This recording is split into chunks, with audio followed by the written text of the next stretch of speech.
All right, you're back with the Cali Grill Master, and today's subject is what's known as a tri-tip or steak or a tri-tip roast or just a tri-tip. For those of you outside California, you may not be familiar with this cut.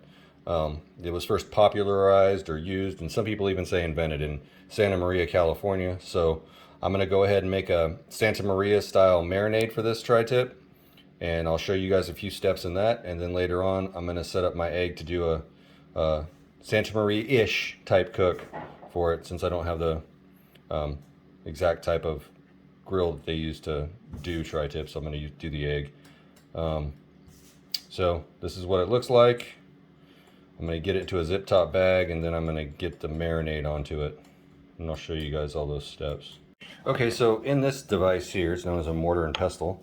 I've got about a half a teaspoon of rosemary and a teaspoon of kosher salt. And what I'm going to do is I'm going to crush these together and kind of make like a rosemary salt that I'm going to add to the rest of the ingredients in the marinade. Okay, my Santa Maria marinade for tri-tip starts with a few simple ingredients. We have olive oil, we have a spicy German mustard that's going to help as an emulsifier as well as a little bit of flavor, paprika, cayenne pepper, granulated garlic, black pepper, and onion powder. So those are all in the oil. I'm going to mix those together, and then I'm going to add that stuff that we were making in that mortar and pestle, the rosemary salt. That's going to get added in there. All right, that's all going to get stirred around, and we're going to let that stuff come together for a few minutes in the oil and kind of hydrate and bring all those flavors out of what they are. And then I'm going to add about, oh, that's looking real good.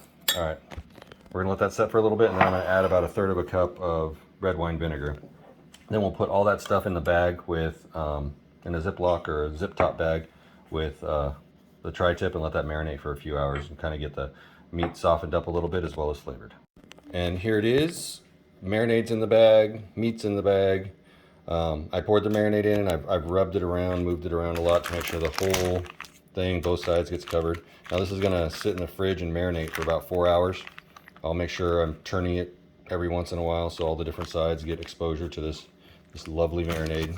Get the meat all nice and tenderized and flavored, and then next time you guys will see it, it'll be about the time I throw it on the grill.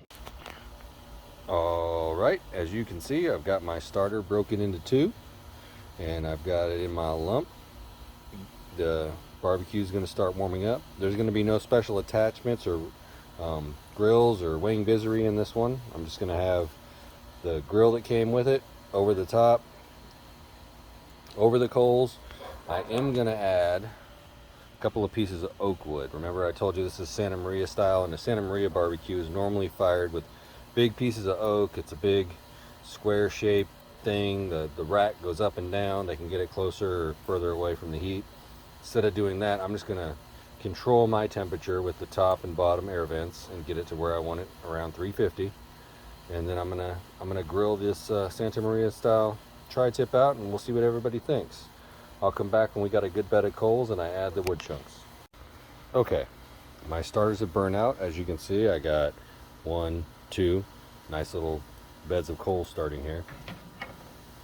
At this point, I'm just going to take the grill and I'm going to throw it on here. Like I said, nothing fancy. It's the grill that came with the egg. It's not cast iron or anything, so I'm not going to get the really cool lines on my cook, but I'm going to get this heated up. I'm going to close the lid now. I'm going to get it to the temp that I want it. Once it's about at that temp, I'll come back and I'll throw in a couple of these wood chunks, right? I'll let the nasty white smoke burn off, and then we'll wait till we have that good blue smoke at the right temperature, and then I will throw the meat on. So coming back to that, something else I have done that I haven't shown you at this point, I've taken the meat out of the refrigerator and I have it sitting on the counter in the kitchen. So it's slowly coming up to room temp. That way it's good. The cook's going to be a little bit better. Everything's going to get to the same temp around the same time. Probably worth noting, my family, not me, but the little ones and my wife are not a fan of medium rare, so I'll be going for medium to medium well on this cook. Unfortunately, I know beef's really good medium rare, but I'm going to go ahead and get it how they want to eat it. Okay, here we are. The temp's where I wanted it. I'm going to go ahead and throw those chunks on. let me grab my tool for lifting the grill. Okay, so get in here and get my grill lifter. Get it lifted. Ooh-wee. That was a little bit close. Okay, so I want to get my wood. One where it's going now, one where it's gonna go. Then we're gonna close this lid again because we need the gross stuff to burn off, and then when we get that nice blue smoke, I'll be slamming the meat down on that grill. And here we go. Beautiful blue smoke. That means that wood is smoldering away the right way. We got all the impurities burned off. Burping the egg for a second because we don't want any flare-ups. Alright. You can look down there, you can see those chunks of wood just barely cooking away, like making all that smoke. And here we go. Got that tri-tip. Santa Maria marinade, sorry. I don't know what a marinade is. There's not really a fat side on this one. It's been trimmed pretty well, so what I'll do is I'll the side with the most fat chunks on it, I'm gonna put up. Oh, listen to that. Now I'm gonna let this thing cook until it's done, and we'll come back and I'll show you a few slices, but like I said, they're not gonna be medium rare. Don't be mad at me. All right, it's pretty much done. I've done a couple flips. I opened all the vents. I want to get this reverse sear thing going on. You hear about every time somebody talks about it on an egg, they want to do a reverse sear. All I'm doing right now is getting the flames to kiss the meat for like a 10 count. It's almost done. I'm going to throw it on the platter. I'm going to tin it with some foil. I'm going to let it rest for about 10 minutes, maybe 20. And then it's time to eat.